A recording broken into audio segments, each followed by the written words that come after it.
So the motivation for what I'm about to tell you comes from very much from the policy world.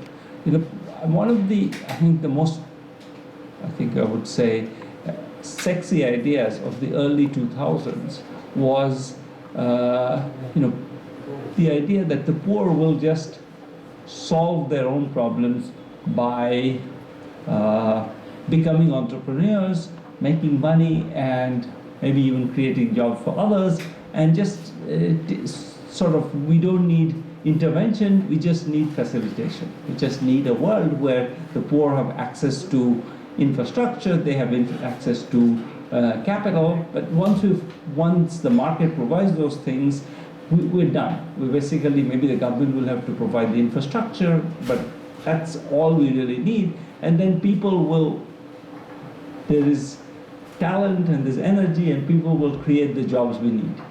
This is a particularly attractive idea at a time when the world is struggling to create jobs everywhere in the world.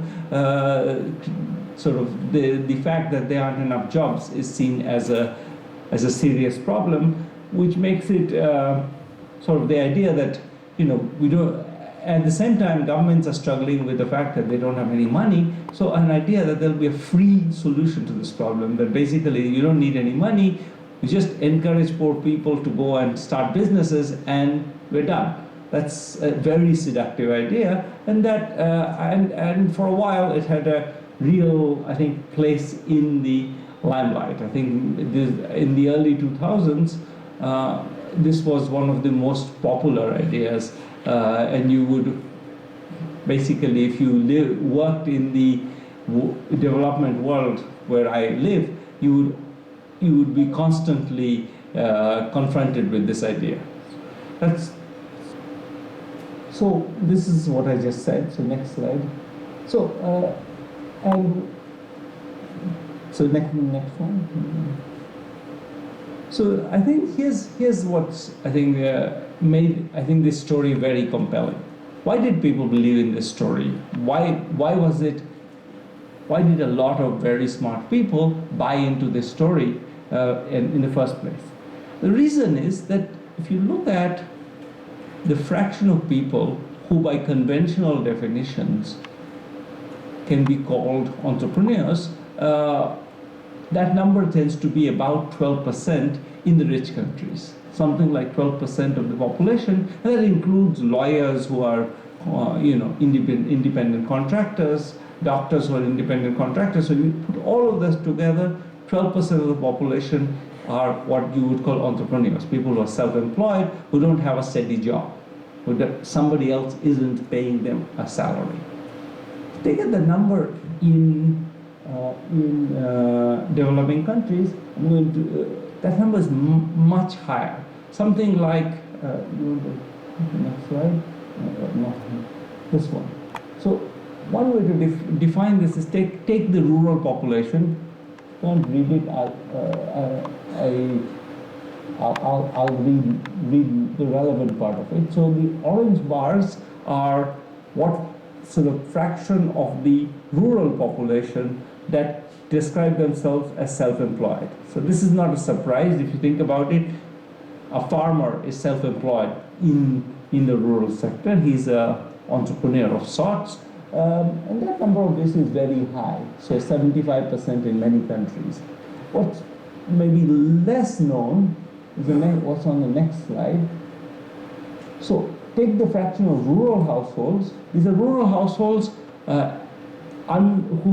who earn less than $1 a day. So that's the classical definition of being poor. So take the set of people who are of less than $1 a day, and look at the fraction of those people who are self-employed in non-agricultural work. So these people are actually running a business. They're not, if you are, leave out the farmers and look at people in the rural areas who are actually doing something which is self-employment, meaning they are digging wells for somebody, or they are building something, they're making bricks, they are selling something. That number tends to be very high. So you probably can't read the bar. the horizontal axis, but in some countries like Brazil, that number is actually 70%. So these are very large numbers. So many people, the general point which I want to labor is that there are many people in the world who self-describe as entrepreneurs. You can do this slightly differently, depending on your definition, but if you take the fraction of people who are poor, who are entrepreneurs by kind of conventional definition, and you do it for the whole world, I mean, you can come up with a number which says that a seventh of the world's population is entrepreneurs, so or more. So these are so in principle, and that seventh of the world population is not seventh of the labor force. So it's most people are not in the labor force. They're children, they're adults, etc. So that's a very large number of people, and that what makes it intriguing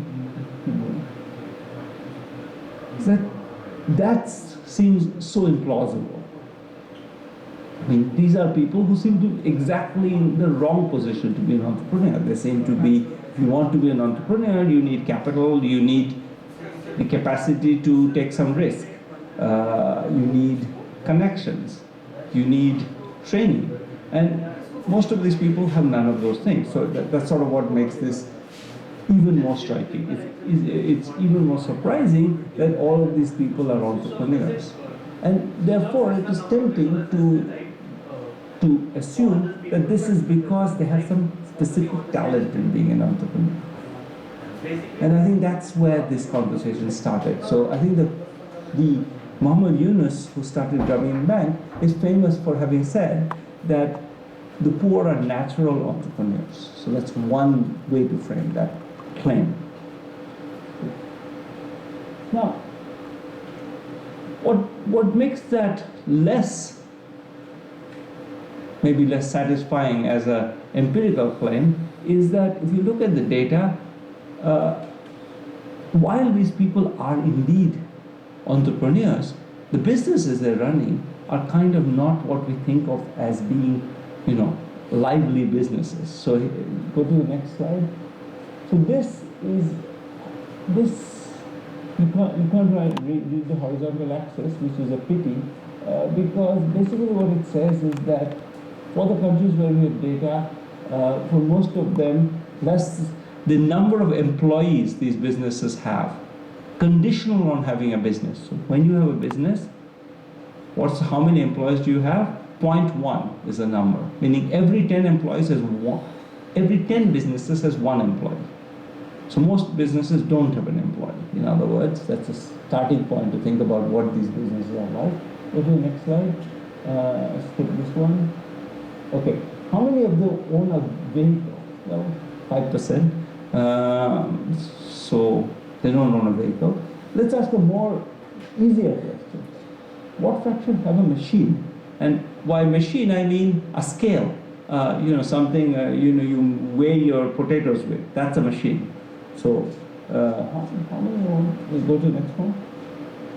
So this is how many own a machine, and maybe less than half own a machine. So these are businesses which own nothing. They don't even own. So we would say a stove for making a dosa is a machine. A scale for weighing apples is a machine. So most of them don't have any of those. So these are businesses with no form of capital that we can observe. So that's sort of another way to describe it. And they're all, if you think that these are entrepreneurs trying to come up with new ideas, what's striking is how homogeneous these businesses are. Essentially, in the urban sector, almost all the people who are all the poor people who are self-employed are in one of three sectors. They're in food preparation, retail, and stitching, tailoring, garment making. If you take these out, there's almost nothing left. So some places they're in transportation, but many of the transportation people are not quite that poor.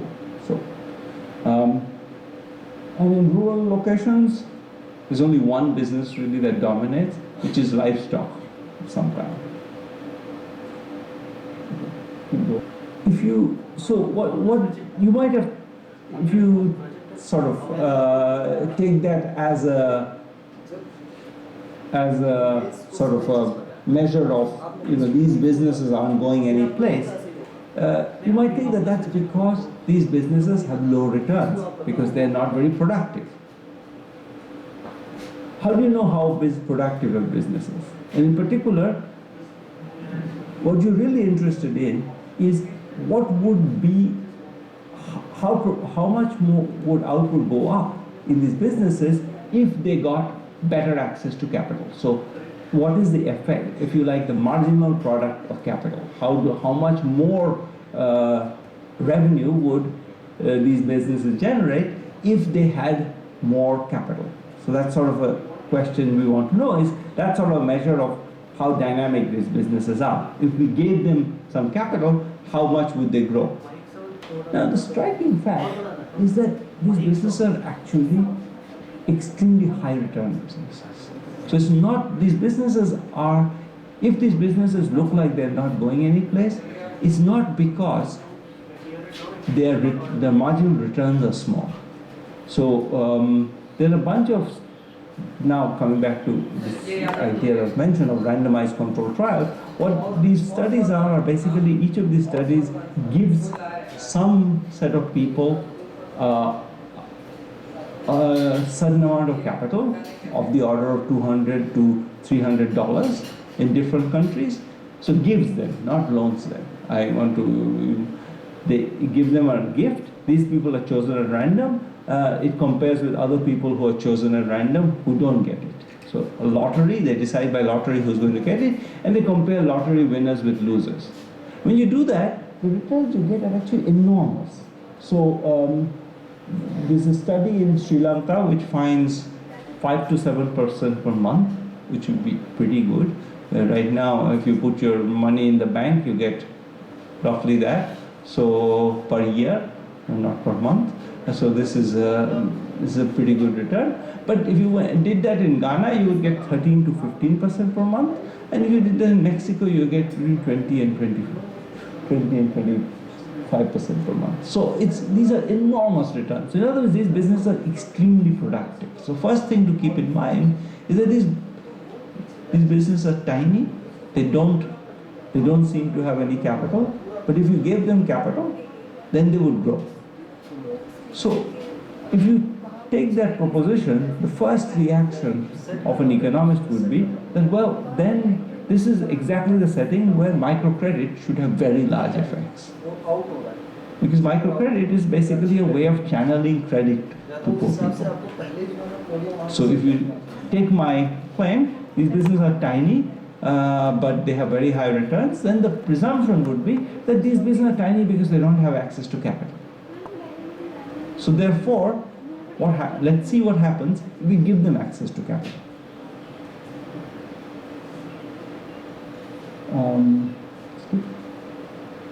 Actually, let's go back for 1 second. Okay, so one key concern is that the studies that I mentioned, where people were given a certain amount of capital, were people who were already in business. And that's of course not everybody. There are people who are not in business, and what happens if you give those people assets? So imagine that instead of giving the capital to, and there the results are a little bit more mixed, but so in some cases you don't see big effects. But here's what, again, relatedly, what seems to work. So there's a series of studies which basically do, again, randomized controlled trials, but in this case what they are doing is that instead of giving people, business owners, some money, they're giving assets to people. So they're giving people a cow, a goat, a bag of a bag of trinkets which they can go and sell, something to grind rice. So giving them some a sewing machine, so they're giving them some kind of asset. If you look at the effect of that, you see that these interventions were combined with some kind of a hand-holding process. So people were encouraged to put this money into this asset into business. There was always some temptation when you get an asset to just sell it and maybe use the money for consumption. So there was some amount of encouragement not to do that. So there were people who were basically coming and visiting them and saying, "Where's that cow I gave you last week?" And that went on for about 6 to 12 months. If you look at these people, 2 years after that, so at some point this stops, they've been encouraged enough, they got into this business, and you look at what happens to their earnings. Their earnings are between 20 and 50% higher. So if you happen to be given an asset, in the long run, that has very large effects on your incomes. These are, if you look at the rate of return on the money you spend giving them the asset, the rate of return is between, in India, is between 400 and 700%. So if I give you, so very good rates of return. So in other words, the effectively, all the evidence suggests that it's not because the poor are incompetent that their businesses are small, it's for some other reason. So all of that then points to this idea that maybe we should be able to, we don't need the government to intervene, we can just give them a loan. So that sort of fits the story. Keep going.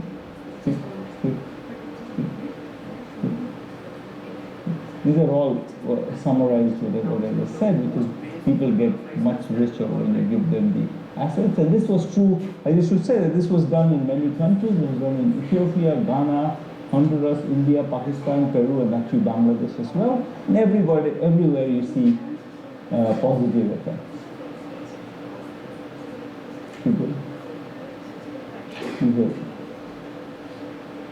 So in India, these people who were given the assets, we actually traced them for 7 years, and then after 7 years, we see them they're diverging, and now they're over 50% richer than the people who didn't get the assets. So very long-term, durable effects on them. So all of that seems very promising. So as a result, we can look at, yeah. One more. Okay. So summary of that is that if you give people assets, there are many different studies actually now of giving people assets. There's studies in Uganda where instead of giving people assets, what they do is they give them a grant, but a grant that comes, they have to submit a business plan to get the grant. So they have an idea of what they're going to do with it, then you get a grant. When you give them the grant, that has returns, 4 years later, they're 40% richer. So, and one way to think about what it means to be 40% richer is that, per capita incomes in many of these countries grow by between 2 and 5% per year. So 40% richer is 7 years growth in income, or 15 years growth in income if it's 2%. So these are very large effects on people's welfare. So you can get very large effects on people's welfare by giving them assets. And while the effects obviously vary, it's not that everybody has the same result. Some people have much better results, some people have less good results, but essentially everybody benefits. So if you look at the entire distribution of outcomes, everybody is sort of better off. So all of that's sort of the good news. The good news is that it's not the poor don't lack the competence to run a business. So now let's turn to what this seems to suggest. This seems to suggest that microcredit would be a great idea. Microcredit is basically a way of supplying credit to poor people who don't get credit from the market. It starts very much from this philosophy that we should not be selective. Everybody has the ability to run a business. We don't need to be selective about it. We can just find, go to a village and open shop, and anybody who comes, we give them a loan and we see what happens.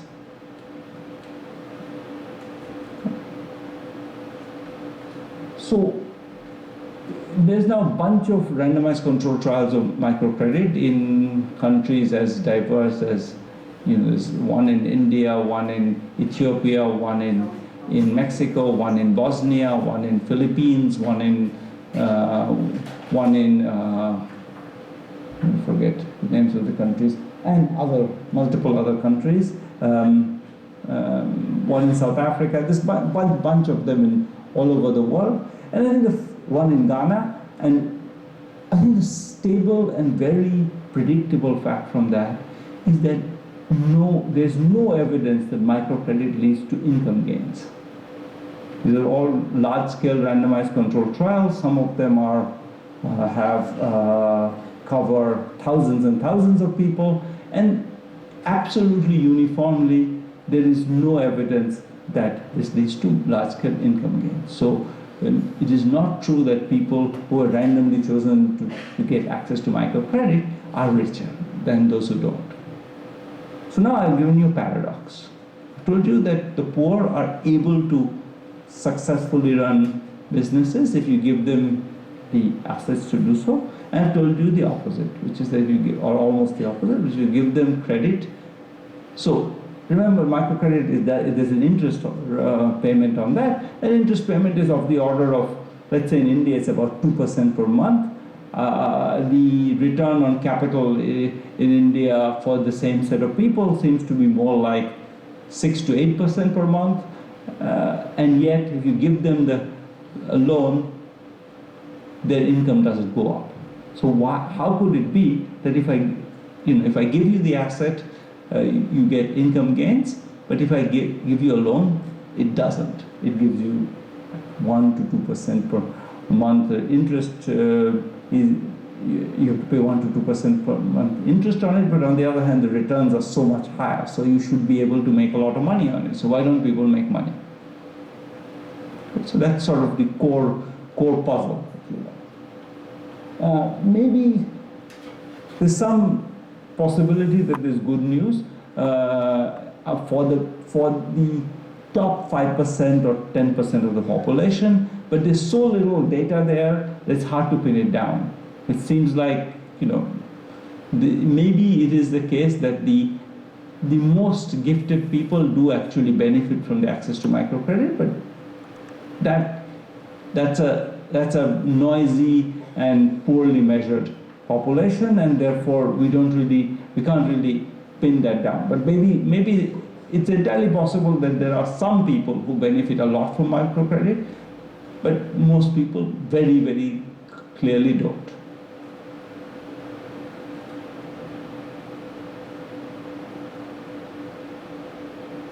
So that's what I was saying.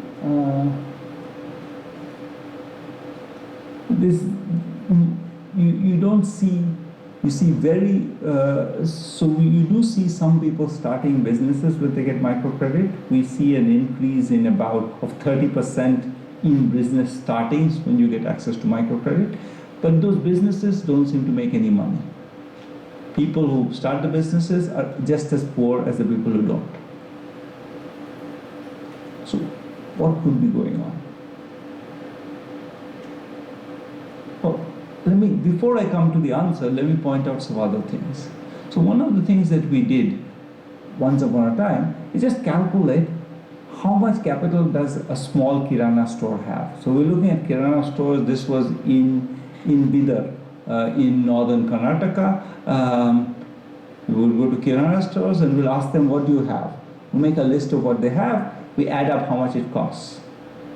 And what was striking is that these families were I mean, they were not rich, but they were not that poor. So if they were running this business, they often had capital of the order of, 2,000 rupees.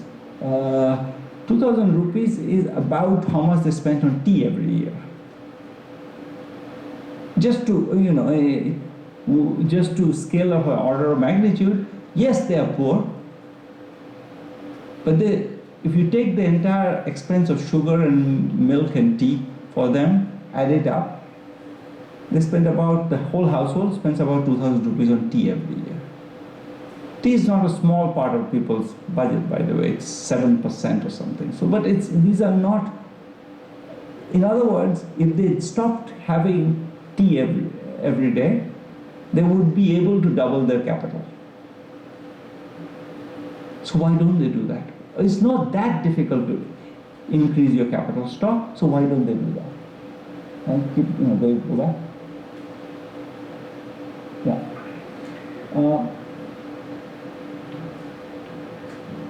There's similar, in a sense, there's similar other facts that are striking. So there's a study in Bangladesh which looks at people migrating during the hunger season. So there's a hunger season in northern Bangladesh, in Rangpur, there's what they call Monga. Monga is basically the season when there's no, it's a dry land and there's no crop, and people starve. They have 1,200 calories per day. They really are starving. If these people, if you go and tell them, look, there are jobs in Dhaka or in Chittagong or in other cities which will pay enough that you can definitely improve your living, they say yes, but they do nothing about it. If you buy them the bus ticket to go to Dhaka, they go to Dhaka. Bus ticket costs about $7. The whole trip costs about $7. Buy them a return bus ticket. They go to Dhaka, and 35% of them go to Dhaka if you give them a bus ticket. And when you do that, their incomes go up by, incomes go up in that season by 40%, and the calorie consumption goes from about 1,200 to about 2,000 calories. So they go from starving to being very well fed. So in other words, it's an option that people don't seem to exercise. So want you to, I guess, see the pattern here, which is that if these people stopped having tea, they could double their capital. If they decided to go to Dhaka to work, they could not starve, but they choose not to do so. So here's my story. My story is that people actually don't like the life of an entrepreneur. The reason why they don't become entrepreneurs is mostly because they don't want to be an entrepreneur. They don't want to be an entrepreneur for, I think, a number of good reasons. First, they don't like the lifestyle of an entrepreneur. They don't like the fact that it's lots of stress and risk and you have to worry about things. They also don't like the idea that they have to be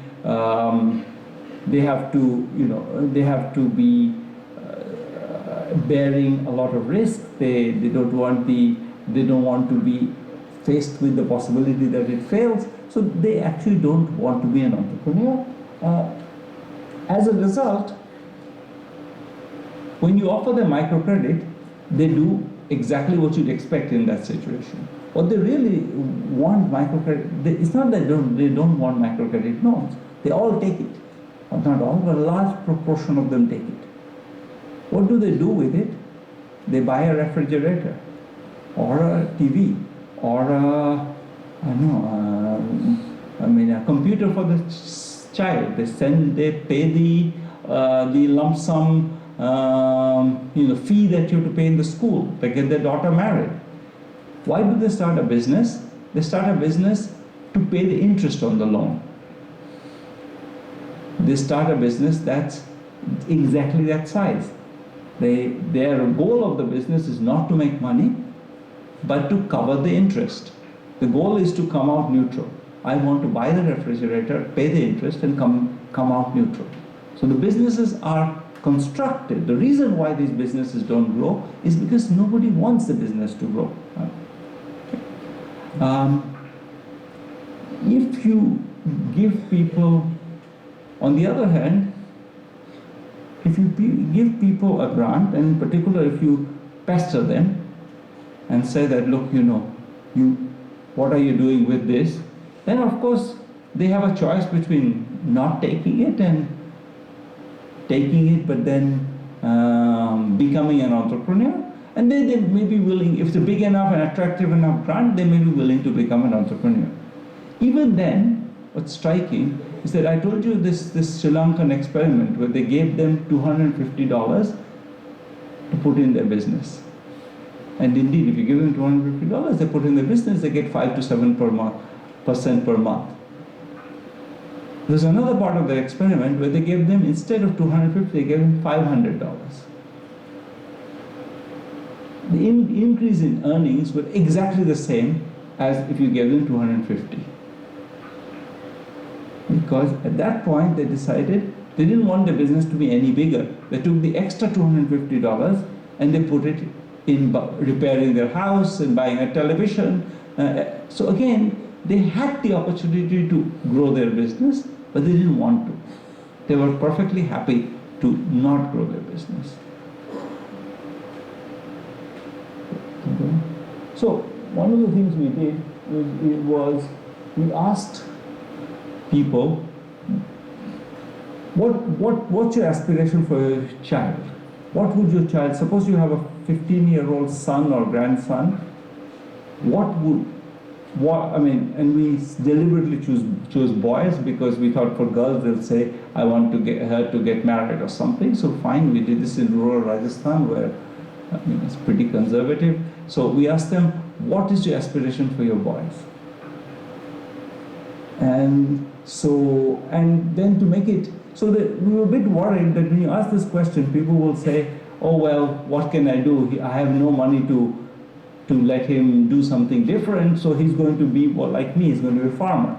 So to allow them to potentially diversify their answer, we told them, look, so imagine you won the lottery and you have 50,000 rupees, and with 50,000 rupees you can use it for your son or grandson's future. So you have a choice. Make a choice. What would you do with it? So everybody, the answers were very, very uniform. 18% wanted the child to be a private firm employee, 41% wanted to be a non-teaching government employee, 34% wanted to be a government teacher. That adds up to 93%. And then the rest were 1% here and 1% there. Basically, nobody wanted the child to be an entrepreneur. I mean, this was, again, their declared preferences, and just the idea of being an entrepreneur was not attractive to me. So, I think that I'm sort of coming, so let me say two separate things. I think the first thing that this says is that if we want, most people just much prefer to have a job than be an entrepreneur. So if we want to, I think the two ways to go from here. One is if we want them to be entrepreneurs, they're not going to do it on their own. We can push them by giving them assets. If we give them assets, they'll, many of them will become entrepreneurs because they're getting a large gift and they might actually be willing to be persuaded by a large gift. But you have to give them a gift. The second route you could take is you could say, I want, we're going to sort of not expect everybody to be an entrepreneur, and you could sort of find people who are actually genuinely committed to being an entrepreneur. So one of the things that tells us is that the sort of the microcredit idea, which is that everybody can be an entrepreneur. Let's give everybody a business loan and expect everybody to start a business, is largely off target. It's if we want to take the route that essentially most people are not suited to be an entrepreneur, but some people are, then we need to find ways of identifying them. It actually turns out it's pretty easy.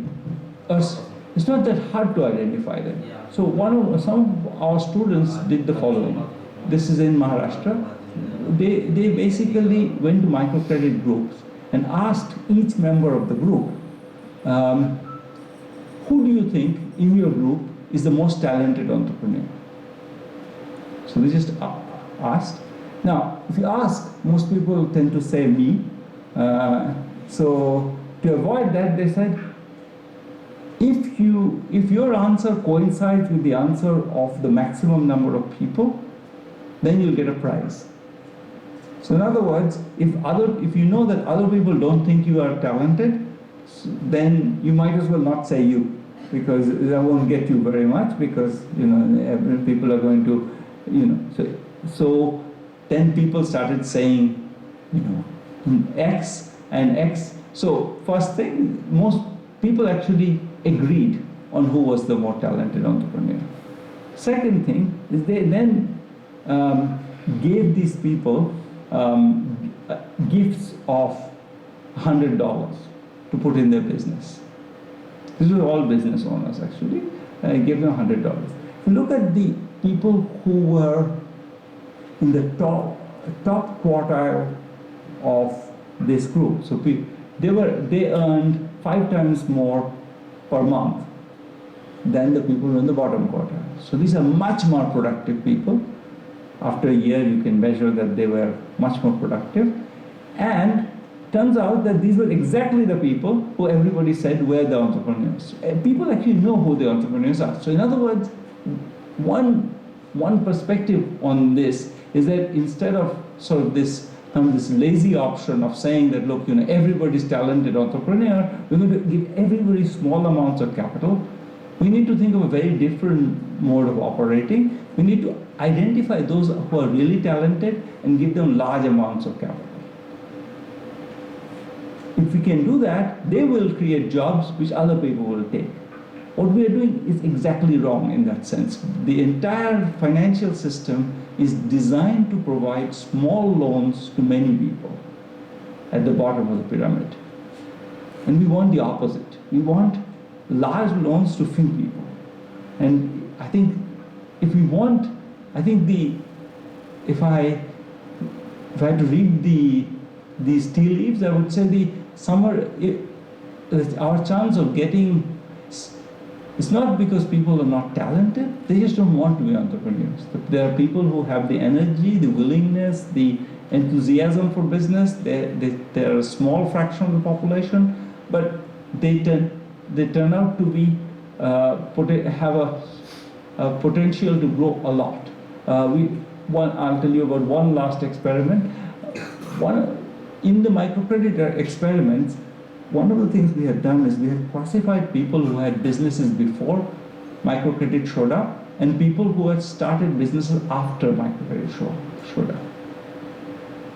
The way our experiment was designed, there were people in August 2007 who were starting a business in one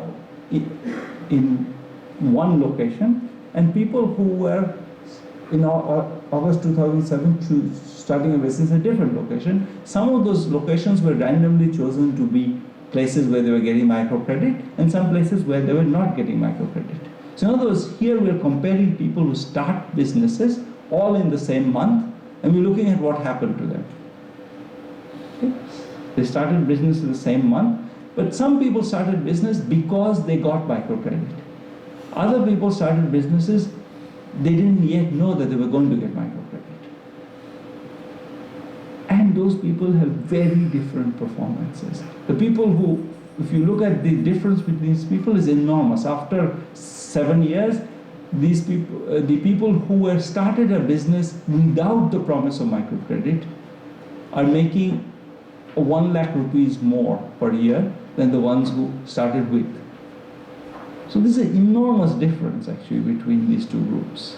These are the people who had self-targeted to be in a business, who had decided to be a business not because somebody was dangling some credit in front of you, but because they wanted to do so, do very well. The credit is very useful to them. The ones who never wanted to be in business, you gave them microcredit and they maybe started a business in order to pay the loan, their income doesn't grow. So in other words, I think we've been thinking about this problem backwards. That essentially we start from the idea we want an easy option. Me too, I want an easy option, but I think the easy option doesn't work. It's not, you can't dump small amounts of capital on everybody and expect a miracle. You have to find the right people and give it to them. And you have to be conscious that by offering credit, you change the set of people who want to be entrepreneurs. So you have to be you have to find a way of doing it which is not based on the offer of credit.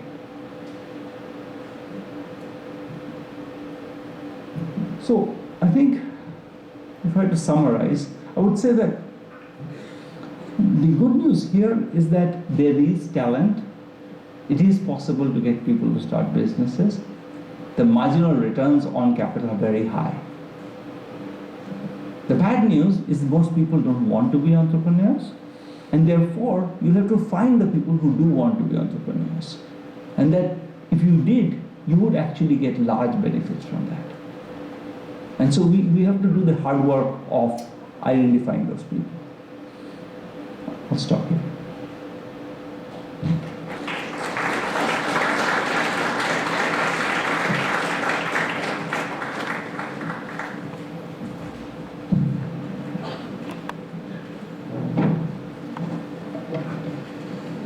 Thank you so much for your insight today, sir. Despite all the disturbances, I'm sure we leave the room a little richer today. Now I'd like to invite questions from the panelists.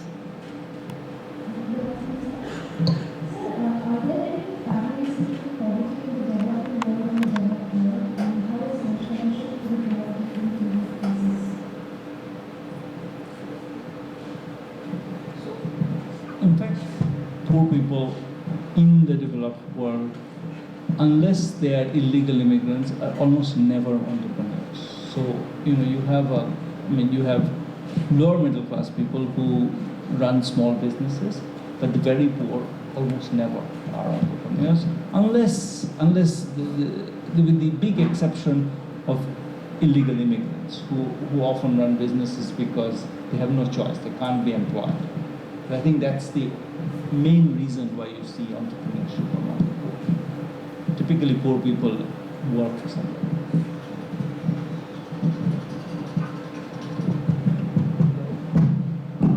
So, according to the graphs in your presentation, there indicators like income and revenue, per capita consumption, food security have been shown as relatively higher for India and Ethiopia. But when it comes to self-reported life satisfaction, that is much lower, and so is physical health. So what, in your opinion, is the reason for this? So, I think it's a good question, but it's a question that's not necessarily within.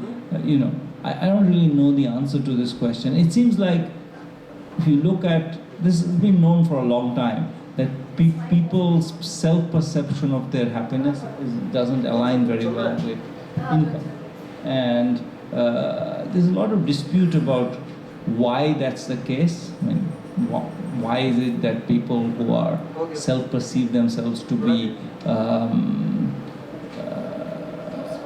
unhappy, why people self-perceive themselves to be unhappy even when they are doing economically reasonably well.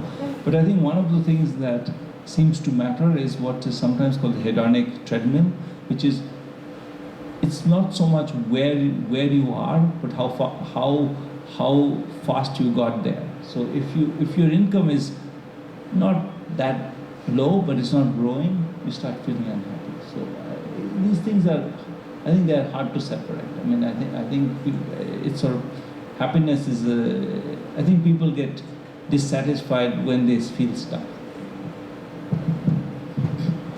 Dr. Banerjee, first of all, I'd like to say that it was a brilliant talk. My question is, are you drawn to your work by the intellectual challenges you face, which include the difficulty of carrying out randomized controlled trials, or by a responsibility or a vocation to help the poor?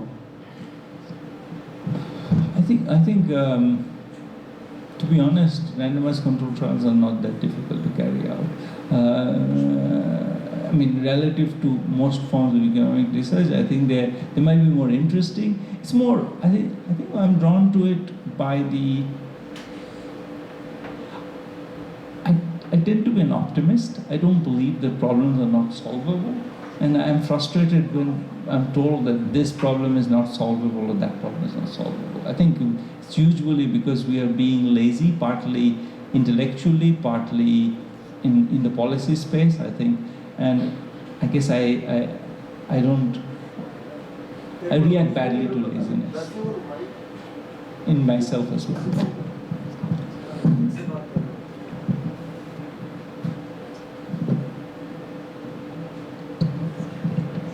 Thank you, panelists. Now we open the floor to questions from the faculty first.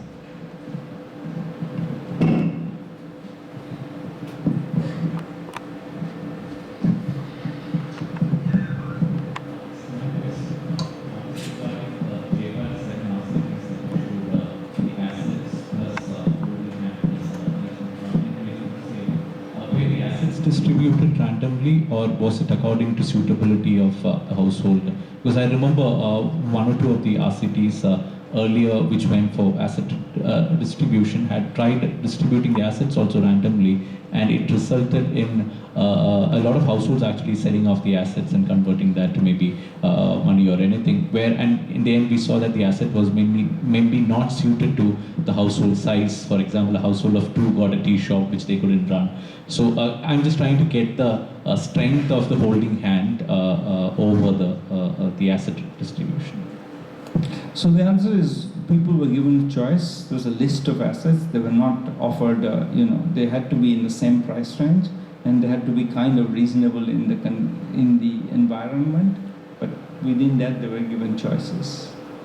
It could be a rice grinding implement. It could be beads to sell. It could be sewing machine. It had to be the same right price range, but within that they were allowed to choose what they got. So just another thing, when you look at these greater number of people as entrepreneurs in the developing world, the same sort of studies, you yourself have written about it, a lot of these entrepreneurs are not doing that as the only activities. They were engaged in multiple activities.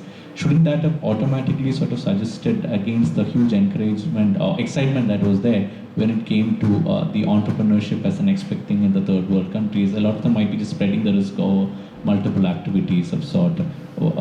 So shouldn't that have just automatically sort of brought down some of the excitement that was there?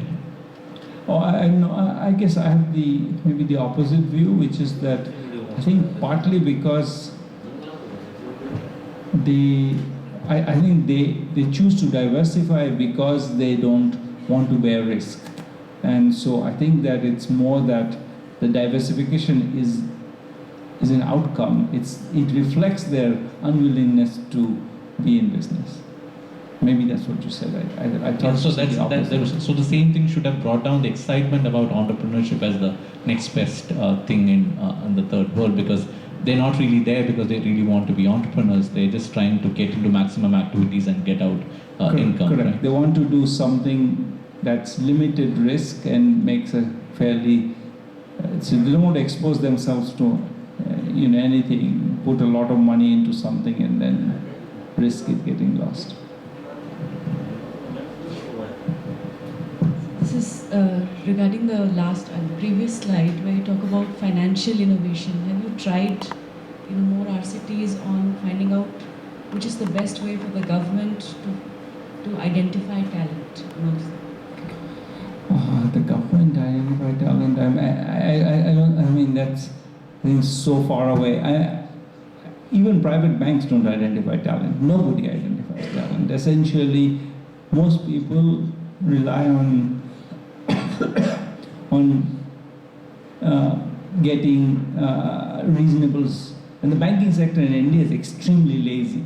It was, I think, Rakesh Mohan, who was the, I guess he was the chief economic advisor at some point, described it as lazy banking. And I think banks basically love to get a surety, some land or some gold or something, and then lend against it.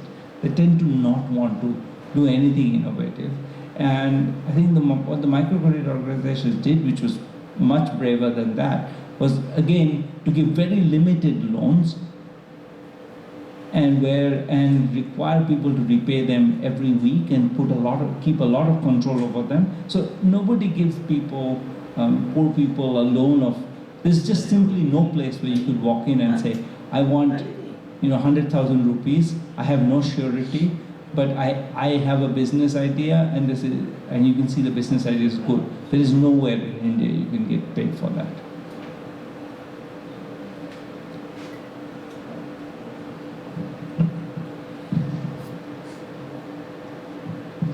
We have a few questions from the audience. This is a question from Utkarsh Kumar.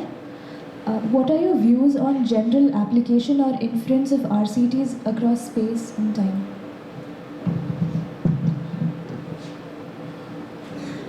I guess I assume you mean, can I generalize from one RCT? The answer is, can I generalize from anything? It's the same problem with any piece of empirical evidence. I mean, it's always the same problem, which is that you have to assume something about the world being stable. So you could do one RCT, 10 RCTs.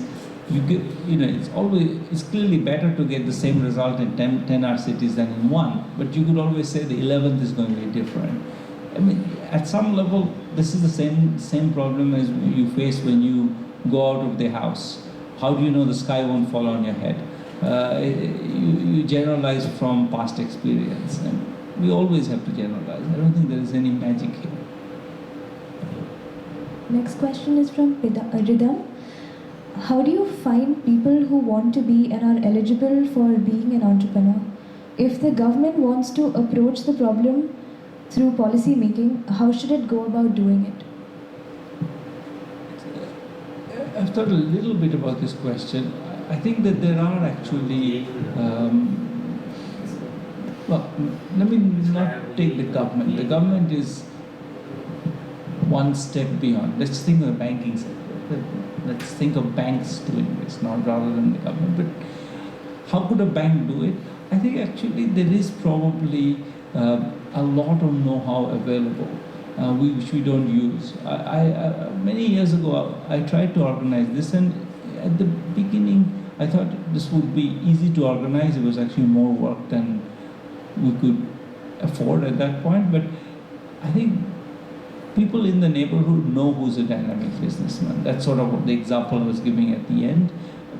And I think that if you are someone who's used to working with these businesses, if you're a cost accountant who works with small businesses, you know which businesses are working well and which are not.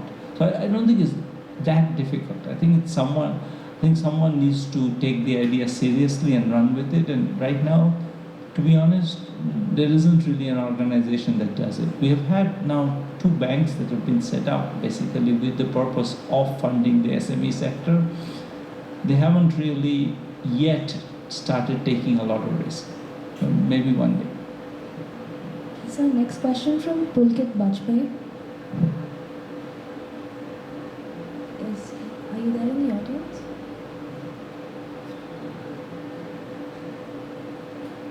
Pulkit Bajpai from Hindu College.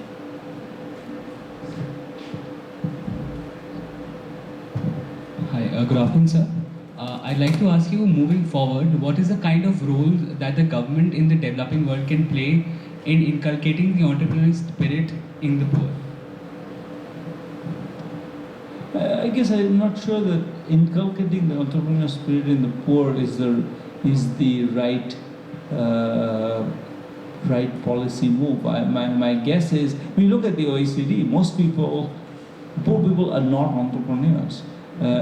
I think the real answer is you want to find the 5% who are entrepreneurs. I mean, that's how the rest of the world works. 5% people run businesses, the rest of us work for them. And that's probably the right way for the world to work. I don't see a reason why we would expect everyone to become entrepreneurs. So I think the real challenge is to A, identify those people, B, help those people to get there. Now, how do we identify? I just said something about how to identify those people. I don't think it's as hard as it's sort of, it seems like people don't want to take it on, but I'm not sure it's that hard.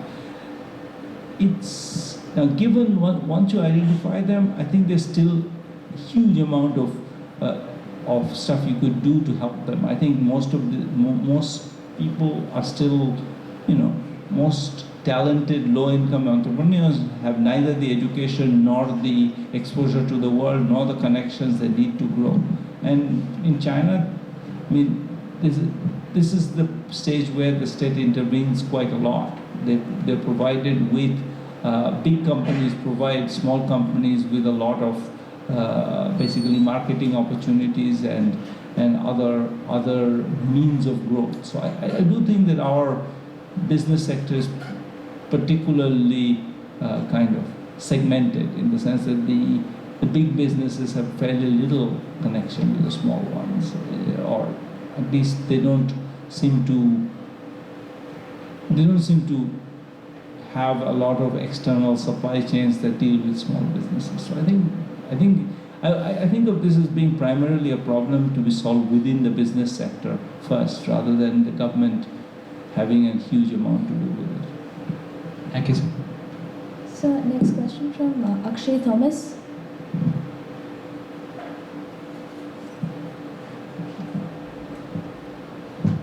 Good afternoon, sir. My question is about how much can cooperative sector or the self-help group can help in identifying and prospering the rural entrepreneurs in that undeveloped areas? It's a good question. I mean, I think the self-help groups are mostly, they function very much like microfinance groups in the sense that they give small loans to everybody rather than identify, and the internal governance makes it even harder for them to sort of take all the money and give it to one person. So they don't seem to be the institutions set up for that purpose. They're set up for, I think, providing, they're a useful source of potentially consumption credit for people. It's not clear that they're not built to discriminate. They're built to not discriminate. And so I'm not sure that that's the right institutional basis for identifying people who are going to grow their businesses. Thank you, sir. Archit Jain.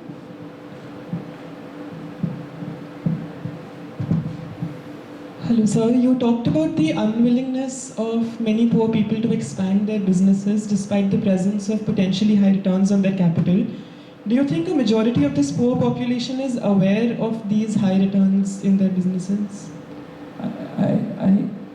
I would have said no till I saw this recent study where people seem to know reasonably well that if they are competent or not. So I actually think I was surprised by it. So I think they know more than I expected, let's say.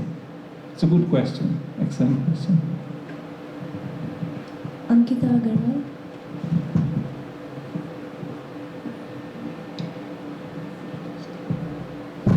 Good afternoon, sir. So, considering that the task of identifying people with the entrepreneurial spirit is a Herculean one, and seeing as how people might be risk averse and hence they don't want to expand their businesses or start businesses, do you think insurance of businesses might have a role to play? It's an excellent question. It's not, I mean, the way businesses are insured in the rest of the world is through equity markets. And equity markets require, effective measurement of revenues. Which is why there are no equity markets for poor people, because it's very costly to measure revenue. So it's hard to do that. Basically, otherwise you end up with lots of adverse selection. People constantly saying that they are doing badly even when they're not.